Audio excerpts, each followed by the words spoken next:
नमस्कार, मैं अंजुम कुरैशी, आप देख रहे हैं AN TV। स्वागत है आपका हमारी खास पेशकश आतंकवाद की तर्ज पर नक्सलवाद। जिस दिन 5 राज्यों के चुनाव के नतीजे आ रहे थे और देश बीजेपी के जीत के जश्न में डूबा था, उसी दिन नक्सलवाद की भेंट हमारे 12 सिपाही चढ़ गए। नक्सलवाद, आपने यह नाम अक्सर सुना होगा, लेकिन आज हम आपको बताते हैं कि नक्सलवाद की शुरुआत कहां से हुई। इस खूनी लाल झंडे का आरंभ पश्चिम बंगाल के एक छोटे से गांव नक्सलबाड़ी से हुआ था।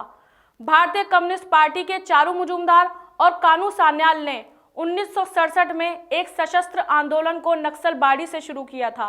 तब से इसका नाम नक्सलवाद हो गया। आइए जानते हैं विस्तार से नक्सलवाद के बारे में। चारू मजूमदार सिलीगुड़ी में पैदा हुए और आंध्र प्रदेश के तेलंगाना आंदोलन की व्यवस्था से बागी हुए।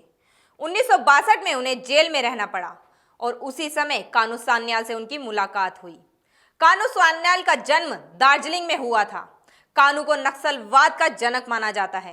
आगे इन दोनों के बीच मतभेद इतने बड़े कि दोनों ने अपनी अलग अलग पार्टी बना ली। चारू की मृत्यु 1972 में हुई, जबकि कानू सान्याल ने 23 मार्च 2010 को मौत को गले लगा लिया।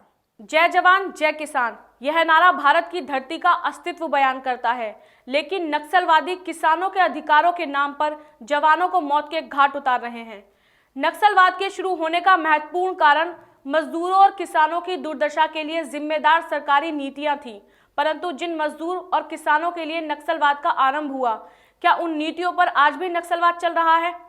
भारत का मजदूर और किसान कभी यह नहीं चाहेगा कि उनके अधिकारों के लिए देश के जवानों को मौत के घाट उतार दिया जाए। शस्त्रों के साथ हुआ यह विद्रोह आज और भी ज्यादा हिंसक रूप ले चुका है। नक्सलवाद से अत्यधिक प्रभावित राज्य हैं आंध्र प्रदेश, छत्तीसगढ़, उड़ीसा, झारखंड और बिहार। नक्सलवादी हिंसा में सैकड़ों बेगुनाहों को अपनी जान से हाथ धोना पड़ता है और आदिवासी समुदाय भी प्रत्यक्ष व अप्रत्यक्ष रूप से प्रभावित हुए हैं।